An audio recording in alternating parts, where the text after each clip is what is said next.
Hello students, welcome back to organise knowledge channel. और आज इस वीडियो में बच्चों डिस्कस करेंगे worksheet number 17 for class 7th गणित की। बच्चों ये वर्कशीट है जो शिक्षा निदेशालय की ओर से 24 नवंबर 2020 के लिए शेड्यूल की गई है। आज की वर्कशीट में हम त्रिभुज की रचना के बारे में बेटा आगे पढ़ेंगे। लास्ट वर्कशीट में भी हमने पढ़ा था कि किस तरह हम त्रिभुज की रचना कर सकते हैं। So now let's start. आइए अब सोचें और करें, एक त्रिभुज की रचना के लिए कितने स्वतंत्र घटकों की आवश्यकता होती है। तो बच्चों त्रिभुज की रचना के लिए हमने एक वर्कशीट में पढ़ा था कि हमें 3 घटक कम से कम जो है वो उसको रचना करने के लिए चाहिए। फिर चाहे वो 2 भुजाएं हों या कोण हों, ठीक है, या तीनों भुजाएं हों या 2 भुजाएं और दोनों भुजाओं के बीच का कोई एक कोण हमें पता हो, तो कम से कम 3 घटक हमें पता होने चाहिए। नेक्स्ट देखिए, 6 सेंटीमीटर, 10 सेंटीमीटर और 8 सेंटीमीटर माप का एक त्रिकोणीय पोस्टर बनाना है। उस पर रेड लाइट ऑन और गाड़ी बंद का नारा लिखें। तो देखिए बच्चों, आपको इसको किस तरह से आप पोस्टर बना सकते हैं। तो आपको क्या करना है, 6 सेंटीमीटर जो है एक इस तरह से ले लेना है आपको 6 सेंटीमीटर, और उसके बाद आपको कंपास को जो है खोल लेना है 10 सेंटीमीटर तक, और इस तरह से एक जो है चाप 10 सेंटीमीटर, मान लीजिए ये ए पॉइंट है, ये बी पॉइंट है, आपको ए पॉइंट से और इस तरह से 10 सेंटीमीटर मापते हुए आपको एक चाप लगा देनी है, ठीक है। और फिर बी को केंद्र मानते हुए 8 सेंटीमीटर पर एक चाप जो है आपको इस तरह से लगा देनी है, और फिर आपको उन दोनों को ऐसे मिला लेना है, और फिर इसको आप ऐसे जो है इसी शेप में कट कर लेना है। तो ये आपकी एक रचना बन जाएगी, और इसी तरह आप त्रिकोणीय पोस्टर जो है वो आप बना सकते हैं, ठीक है। तो इसके ऊपर फिर आपको रेड लाइट ऑन और गाड़ी बंद इसका नारा जो है आपको लिखना है। तो ये आपकी 10 सेंटीमीटर हो जाएगी, ये आपके 8 सेंटीमीटर होगी, और ये 6 सेंटीमीटर। तो इस तरह रचना करके आप पोस्टर जो है त्रिकोणीय पोस्टर बनाएंगे। नेक्स्ट देखिए, तीसरा है, रजत को 6 सेंटीमीटर, 3 सेंटीमीटर और 2 सेंटीमीटर माप के एक त्रिभुज की रचना करने के लिए कहा गया था, लेकिन वह रचना नहीं कर पाया, क्यों। तो बेटा देखिए, आपने पढ़ा था कि त्रिभुज की 2 भुजाओं का योग जो है तीसरी भुजा से ज़्यादा होना चाहिए। बट आप यहाँ पे देख रहे हैं एक भुजा 6 सेंटीमीटर है, तो दूसरी और तीसरी उन दोनों का योग केवल 5 सेंटीमीटर है, जो कि गलत है। ये इससे ज़्यादा होना चाहिए था, तभी कोई त्रिभुज की रचना हो सकती है। तो आइए बेटा देख लेते हैं इसका आंसर हम कैसे करेंगे। सो यहाँ से आप इसका आंसर लिख देंगे, रजत यह त्रिभुज नहीं बना सका क्योंकि त्रिभुज की किन्हीं 2 भुजाओं का योग तीसरी भुजा से ज़्यादा होना चाहिए। तो 3 + 2 5 हो गया, और तीसरी भुजा जो है वो कितनी है, 6 है, इसलिए वो त्रिभुज नहीं बना सका। ज्यामिति में रचना का अर्थ होता है आकृतियों, कोणों और रेखाओं को सटीक रूप से खींचना। तो ज्यामिति में रचना का अर्थ क्या है, जो आकृति है, कोण है या रेखाएं हैं, उनको सटीक रूप से खींचना होता है। रचना करने में कंपास, स्केल और एक पेंसिल का उपयोग करते हैं। यहाँ हम जानेंगे कि यदि माप के निम्नलिखित सेटों में से कोई एक दिया जाता है तो एक त्रिभुज की रचना कैसे की जाती है।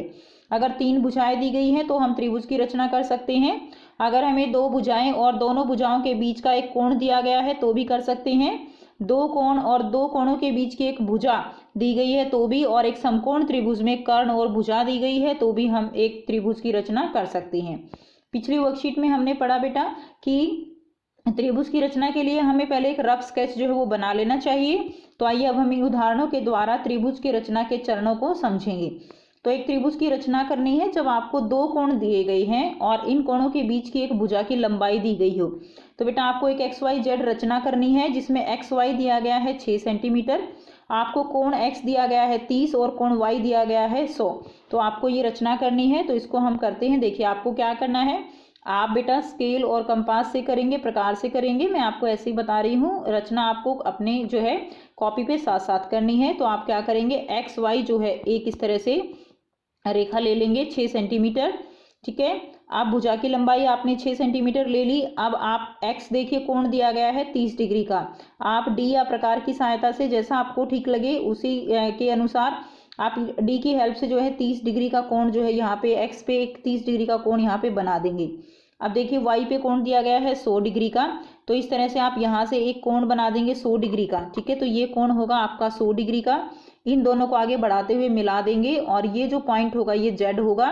तो इस तरह से आपकी XYZ जो है ये रचना यहाँ पर बन जाएगी। तो बेटा जब आप इसको बनाएंगे तो ये आपकी बिल्कुल एकदम एक्यूरेट बनेगी, ठीक है, कंपास से प्रकार से जब आप बनाएंगे। चलिए नेक्स्ट कर लेते हैं। एक समकोण त्रिभुज की रचना करनी है जब उसकी एक भुजा और कर्ण की लंबाई दी हुई हो। तो यहाँ पर त्रिभुज LMN की रचना करनी है जिसका LMN समकोण है, यानी M जो है वो समकोण है और LN 5 सेंटीमीटर दी गई है और MN 3 सेंटीमीटर। तो बेटा यहाँ पर देखिए कैसे करेंगे, साथ साथ बनाइए। ये जो है 3 सेंटीमीटर है MN, ठीक है, ये MN 3 सेंटीमीटर है, हमने ले लिया। उसके बाद देखिए M समकोण है, यानी M पर कितना डिग्री का कोण बनाएंगे, M पर जो है वो 90 डिग्री का कोण होगा क्योंकि ये समकोण है ना।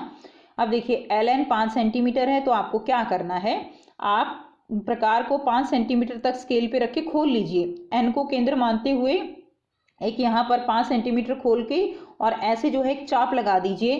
अब आप इस चाप जहाँ पर ये काटेगी इसको जो है यहाँ ऐसे मिला दीजिए, तो ये आपका L होगा और ये जो भुजा आएगी ये 5 सेंटीमीटर भुजा आएगी। इस तरह से आपकी जो है ये रचना बन जाएगी, त्रिभुज बनेगी LMN, ठीक है। तो ये इसका इस तरह से आप इसको करेंगे, ये कोण आपका 90 डिग्री का कोण होगा। अब हमें 2 प्रश्न दिए गए हैं जिनको हमें सॉल्व करना है, तो आइए बेटा इनको करते हैं। पहला है त्रिभुज PQR की रचना करनी है जिसका कोण P 60 डिग्री हो और कोण Q दिया गया है 30 डिग्री और भुजा दी गई है QR, वो है 4.8 सेंटीमीटर, आपको यहाँ पर भुजा दी गई है। तो PQR की रचना करनी है, तो देखिए हम इसको करेंगे। तो सबसे पहले आप जो है QR ले लीजिए, ये है Q और ये है R, इसकी लंबाई है 4.8 सेंटीमीटर, ठीक है। उसके बाद एंगल P, जो कोण P दिया गया है 60 दिया गया है, P हमारे पास नहीं है, Q 30 डिग्री है, तो हम Q जो है यहाँ से 30 डिग्री Q जो है कर लेते हैं, ये हो गया हमारा 30 डिग्री। D की हेल्प से आप 30 डिग्री का कोण यहाँ पर बना लेंगे। अब आपको क्या करना है, अब देखिए ना तो R एंगल है ना कोई और भुजा दी गई है, तो पहले हमें R एंगल निकालना पड़ेगा। R एंगल कैसे निकालें, R एंगल निकालने के लिए आपको पता है बेटा त्रिभुज के तीनों कोणों का योग कितना होता है, 180 होता है। तो हम यहाँ से R एंगल निकाल लेते हैं। देखिए angle P plus angle Q plus angle R, ये किसके बराबर होगा, 180 के बराबर होगा। P हमें दिया गया है 60, Q दिया गया है 30, R हमें निकालना है 180 के बराबर है। अब देखिए एंगल R किसके बराबर होएगा, 180, 60 और 30 कितने होते हैं, 90, तो एंगल R हमारा आ गया 90 डिग्री।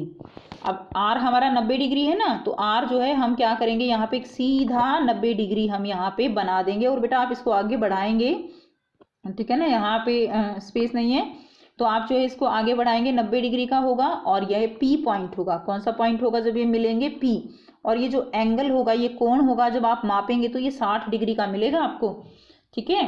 तो इस तरह से आप त्रिभुज की रचना कर सकते हैं। तो आपको एंगल R निकालना है, आप इसको एज इट इज कॉपी में लिख लीजिए। तो यहाँ से इस तरह से हम निकालेंगे। नेक्स्ट करते हैं प्रश्न 2, क्या त्रिभुज ABC की रचना संभव है। तो बेटा इसमें देखिए क्या क्या दिया गया है, त्रिभुज ABC जिसमें B कोण दिया गया है 120, तो हम यहाँ पे लिख लेते हैं B है 120 डिग्री का और एंगल C है 60 डिग्री का और BC जो भुजा है वो 5 सेंटीमीटर दी गई है। तो बेटा आप अगर ध्यान से देखें तो देखिए एक हमें त्रिभुज की रचना करनी है ABC, तो ABC यानी तीनों भुजाओं का योग जो वो कितना होना चाहिए, 180, लेकिन यहाँ तो 2 कोण का ही योग 180 हो गया, तो ये कैसे संभव है, ऐसा नहीं हो सकता कि त्रिभुज में एक कोण जो है 0 डिग्री हो, पॉसिबल ही नहीं है। तो देखिए यहाँ से आप करेंगे, इसमें दिया है ना कारण बताइए, तो आप जो है यहाँ पे एंगल निकाल के दिखा दीजिए। एंगल कोण A, कोण B, कोण C बराबर 180 डिग्री होने चाहिए। A हमें पता नहीं है, B जो है 120 दिया हुआ है, C 60 दिया हुआ है, बराबर 180। एंगल A हो गया 180 degree is equal to 180। Angle ये जो है यहाँ से माइनस लगा लीजिए, माइनस हो जाएगा ना, 180 में से 180 गए, एंगल A जो है 0 डिग्री। तो आप यहाँ पर अब क्या लिख देंगे कि ये रचना संभव नहीं है। आप यहाँ पे लिखेंगे बेटा नीचे, ये रचना संभव नहीं है, ठीक है, आप लिखेंगे ये रचना संभव नहीं है। तो ये आपका आंसर हो जाएगा। तो ये थी बच्चों आपकी आज की वर्कशीट। आई होप बेटा आपको ये वर्कशीट क्लियर है। कोई भी प्रॉब्लम है आप कमेंट करके पूछ सकते हो। वीडियो अच्छी लगी तो लाइक शेयर जरूर कर दीजिए, चैनल को सब्सक्राइब कर लीजिए and thanks for watching. Have a nice day.